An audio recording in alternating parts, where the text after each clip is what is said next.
नमस्कार दोस्तों, भाजपा सांसद वरुण गांधी को लेकर इस वक्त सबसे बड़ी खबर सामने आई है। वरुण गांधी को कांग्रेस ने बड़ा ऑफर दिया है। जी हां, बता दें कि बीजेपी सांसद वरुण गांधी बीते लगातार कुछ दिनों से अपनी सरकार पर ही सवाल उठा रहे हैं। लखीमपुर घटना मामले को लेकर भी वरुण गांधी लगातार अपने आधिकारिक ट्विटर हैंडल से ट्वीट कर सरकार से कार्रवाई करने की मांग करते हुए केंद्र और मोदी सरकार दोनों को घेर रहे हैं। लखीमपुर घटना को लेकर जहां एक तरफ उत्तर प्रदेश की योगी सरकार को घेरा था, इसके बाद लखीमपुर घटना के वीडियो को पोस्ट करते हुए अपने इस सरकार को कटघरे में खड़ा कर दिया था। वरुण गांधी के इसी ट्वीट के करने के कुछ ही घंटों बाद उन्हें भारतीय जनता पार्टी राष्ट्रीय कार्यकारिणी समिति से बाहर कर दिया गया था।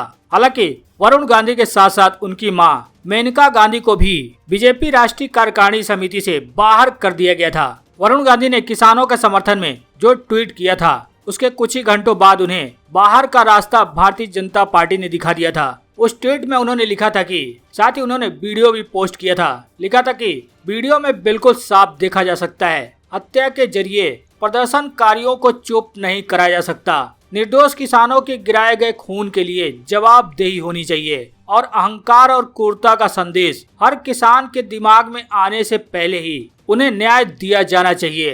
हालांकि लगातार किसानों के समर्थन में वरुण गांधी खड़े रहते हैं। अब इसी को लेकर कांग्रेस ने वरुण गांधी से कहा कि अगर आप किसानों की लड़ाई को लेकर ईमानदार हैं तो आपको भाजपा छोड़ देनी चाहिए। जहां कांग्रेस ने वरुण गांधी को कहा कि अगर आप किसानों के लिए सही में लड़ाई लड़ना चाहते हैं, अगर आप किसानों के लड़ाई को लेकर ईमानदार हैं तो उन्हें पार्टी छोड़कर प्रदर्शन कर रहे किसानों के समर्थन में सड़कों पर उतरना चाहिए। साथ ही कांग्रेस ने कहा कि अगर आप वास्तव में किसानों के लिए ईमानदार हैं तो आपको भारतीय जनता पार्टी छोड़ देनी चाहिए। साथ ही कांग्रेस ने कहा कि अगर वरुण गांधी को लगता है कि उन्हें अगले कैबिनेट विस्तार में मंत्री पद दिया जाएगा तो अब अपनी जगह पर बिल्कुल गलत हैं। बता दें कि वरुण गांधी और मेनका गांधी को बीजेपी राष्ट्रीय कार्य समिति से बाहर किए जाने के बाद कांग्रेस ने एक पहला बयान दिया है। कांग्रेस की नेत्री अलका लांबा ने प्रेस को संबोधित करते हुए कहा कि मैं वरुण गांधी को सुझाव दूंगी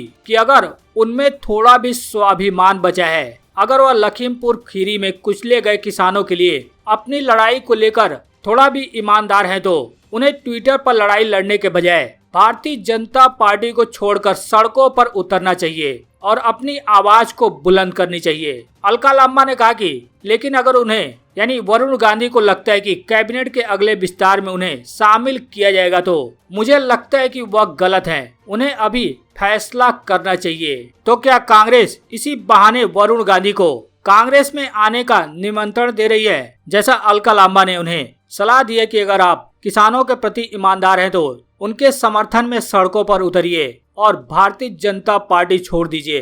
हालांकि जब मीडिया ने अलका लांबा से सवाल पूछा कि क्या आप भाजपा के नेता को कांग्रेस में शामिल होने के लिए आमंत्रित कर रही हैं, तो अलका लांबा का जवाब था कि मैं उन्हें कोई निमंत्रण देने वाली नहीं हूं। यह वरुण गांधी का फैसला होगा कि वो क्या करना चाहते हैं। हालांकि बीजेपी की राष्ट्रीय कार्यकारिणी से निकाले जाने के बाद वरुण गांधी ने सफाई दी कि मैं 5 सालों से यानी पिछले 5 सालों में मैं एक बार भी राष्ट्रीय कार्यकारिणी की बैठक में शामिल नहीं हुआ हूँ, इसलिए मैं इस बारे में ज्यादा सोचता ही नहीं हूँ। बता दें कि वरुण गांधी पिछले 17 साल से भारतीय जनता पार्टी में हैं। इन दिनों वरुण गांधी लगातार कई मुद्दों पर अपने पार्टी के खिलाफ विरोधी स्वर उठाते नजर आए थे। अब कहा जा रहा है कि इसी कारण से उनको राष्ट्रीय कार्यकारिणी की समिति से बाहर रखा गया। हालांकि उनके अलावा और भी कई ऐसे नाम हैं जो कि सरकार के काफी आलोचना करते रहते हैं, जैसे कि सुब्रमण्यम स्वामी का भी नाम उसमें शामिल है। भाजपा राष्ट्रीय कार्यकारिणी समिति से सुब्रमण्यम स्वामी को भी हटा दिया गया है।